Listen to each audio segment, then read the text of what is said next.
me, mine, now in my child. Oh, it's one of my favorite topics from way back when.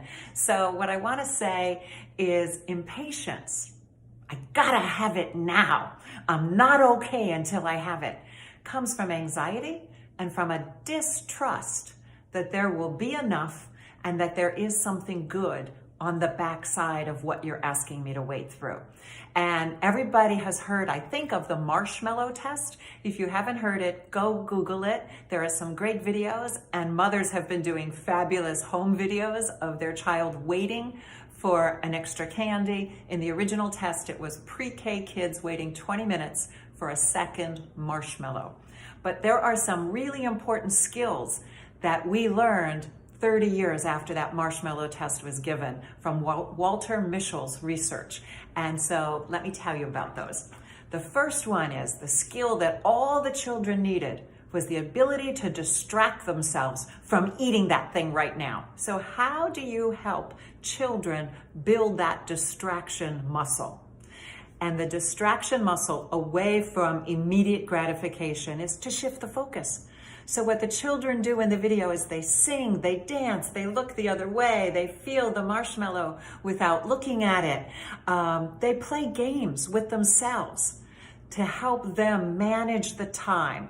So that's everything that we do in early childhood is how do we play our way through waiting in a line, taking a turn? How do we make better choices while I am struggling with that little bit of frustration and impatience? We have to game ourselves, but grown-ups game themselves all the time. I once heard a TED Talk speaker say, when she walks on that stage, she pretends it doesn't matter at all, because if it mattered too much, she would be too nervous to give her talk. So game yourself, which means flip the script.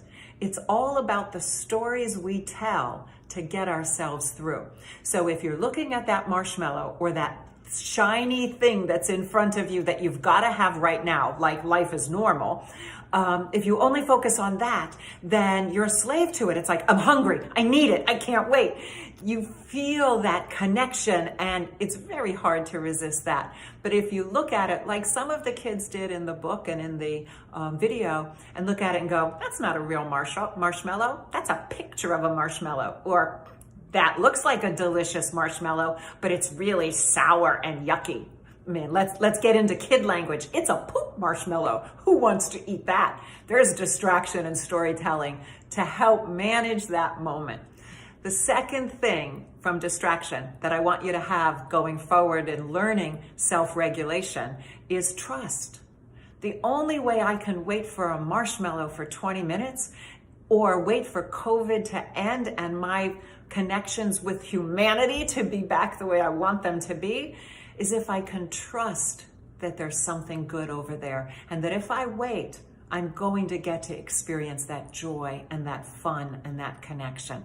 Now, how do we teach children to trust in something that feels very far away? We do it every night when we put them to bed. How do I put you to bed when you don't want to say goodbye to me or the day, believing that tomorrow will be really good and fun and I can't wait to see you?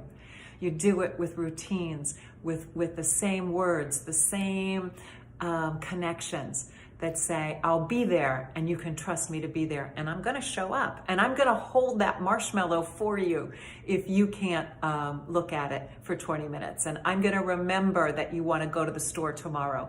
And I'm gonna remember that you wanted to read this book tomorrow. I will hold your thoughts, your dreams, your feelings for you until you can hold them for yourself. And finally, how do we give our children the attention span, the focus to really wait? And that, I think, is also easier because it comes from within. I don't teach children to wait by saying, like, sit on your hands and do nothing. It's that cliche, nobody gets calm because you tell them to get calm. But if I say, what's your favorite way of waiting? And allow you to embrace something that fills you up and helps time to go quickly for you, then I know that I can help you find strength and resilience from within. So finally, the last point about the marshmallow test is that it's a muscle.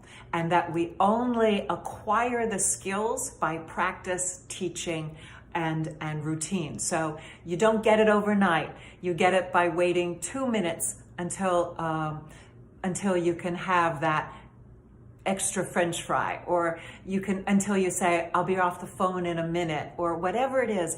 Practice stretching the muscle until it builds up strong. And also, we have to be really good role models. There was an article written in the last few weeks about our culture has failed the marshmallow test during COVID. And let's not let our kids down. Let's show them we can really pass the marshmallow test.